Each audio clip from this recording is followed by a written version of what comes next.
One morning, Bouncer was mounted upon a small barrel waiting my signal for the great hop to the top of the platform.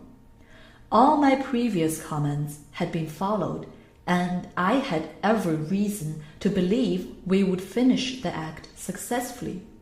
Suddenly, Bouncer raised his nose into the air as if smelling the wind. I gave a command to attract his attention, but it went unheard. Without warning, the kangaroo hopped off the barrel, took one jump toward the fence, and went over the top with a great leap. "Help! Help!" I screamed as I ran through the gate. "Bouncer has—" I stopped, spellbound. Just before me was Bouncer, wrestling with the trained bear. Evidently, he had sensed that Teddy was near and wanted to play. He made no move to run away when I came near, nor did he seem to object when I dragged him back to the corral. "That kangaroo seems to care for nothing except wrestling," said Billy when I told him about it. "You had better forget the kangaroo act and work on something which will be of use on the road. Bouncer is an interesting animal, all right, but he'll never make a performer." I agreed with Billy at the time and decided to give up the daily training periods. But that night, as we sat around the fire, I had an idea. At first, it seemed so silly that I didn't mention it to the others. Later in the evening, I found courage enough to speak up about it. "What would you say," I asked, "to our working out a boxing act for the kangaroo? He is playful and seems to punch anyone in sight. Perhaps we could teach him to do some real boxing. It surely would be good for a few laughs." My friends all thought the plan was foolish, while admitting that it would be a hit if the kangaroo would box or wrestle with his trainer. "But it wouldn't be worth the trouble," concluded Billy. "You never could depend upon Bouncer to do his part." Billy's opinion sounded reasonable, yet I thought about the idea a great deal in the next few days. Then another suggestion seemed worth trying. I didn't tell anyone about it, but I asked Harry Burton to make a pair of purple tights to fit Bouncer. Then I went downtown to find some boxing gloves large enough to go on the kangaroo's front paws. Bouncer objected strongly to wearing the tights and gloves. He whaled me with both his front paws and tore his first pair of silk tights to shreds. I was patient, however, and it was not long until Bouncer was dressed and ready for a workout. All of us laughed at him. He looked with sad eyes at one glove and then the other. He worked desperately, trying to yank them off. After putting on a pair of gloves myself, I walked over toward the kangaroo. I touched him lightly with my glove and then lifted his paw the second time against my chest. A third time, I punched him easily, and this time it was not necessary for me to lift his paw. He had already struck me. It was surprising how quickly Bouncer learned to box. He had seemed so dumb when we tried to teach him the trapeze act that no one felt he would learn to handle the gloves. The truth of the matter was that Bouncer was not taught to box. He took to it naturally. He boxed as he played. The act was a good one because it was a natural. The kangaroo was often very funny without intending to be. One day we were milling about in the corral. He was striking me often, though usually not very hard. His greatest fault lay in his attempts to come close enough to hug me.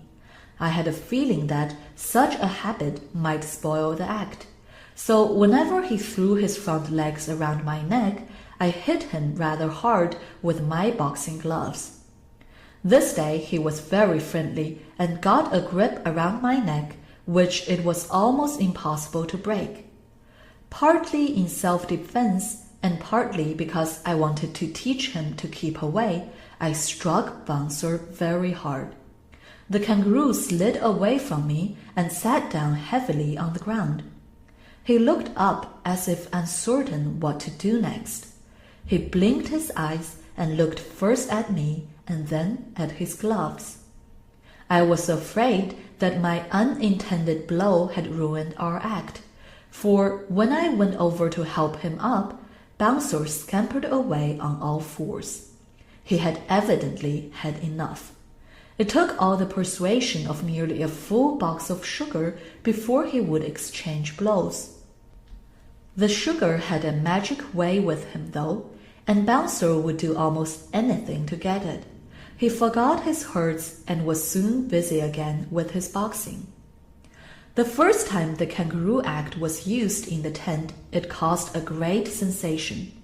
I wore bright yellow tights and arranged to have the act announced as if it were a championship fight. The crowd howled with laughter when we entered the ring. Bouncer carried on like an old trooper. He did every part of the act as we had planned it. When the time came for him to strike the blow which was to send me to the sawdust, he delivered it with considerable strength. He jumped up and down with glee as I lay on the ground. Bouncer was not as dependable as some of the other animals in the show. There was always the possibility that he would do something unexpected. He had no former stunts. The boxing act, however, allowed for his strange ways. Our kangaroo didn't play his part only in the tent.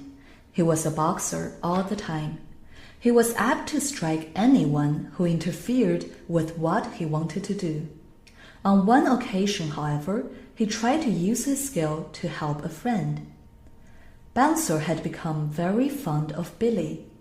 I was walking around the grounds one evening, holding the kangaroo by a chain, when suddenly we came upon a strange sight. It was Billy's birthday, and some of the boys were tossing him in the air in a blanket. Billy was shouting, "Hey, that's enough! Let me down!" Bouncer thought he was calling for help. He broke away from me and hopped over to the crowd. Then he began punching right and left.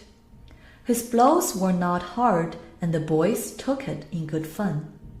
I couldn't help admiring the loyalty of the kangaroo to the one he recognized as his friend. It was always great fun to give Bouncer a bath. Show people often went down to some brook or stopped beside a lake to wash. Most animals dislike the water, and Bouncer was no exception. For some time it was impossible to get him close to it. The best we could do was to lead him down to the edge of the stream and there sponge him off. Gradually, however, Bouncer began of his own choice to wade into the water a short distance. It was not long before he enjoyed every chance to splash in a stream. We always heard his strange and pitiful cry if we went bathing without him. The kangaroo was a peculiar beast. Many of the show people were certain at first that they could never become very fond of him. But Bouncer was loyal to all his friends and came to be one of the best-loved animals in the show.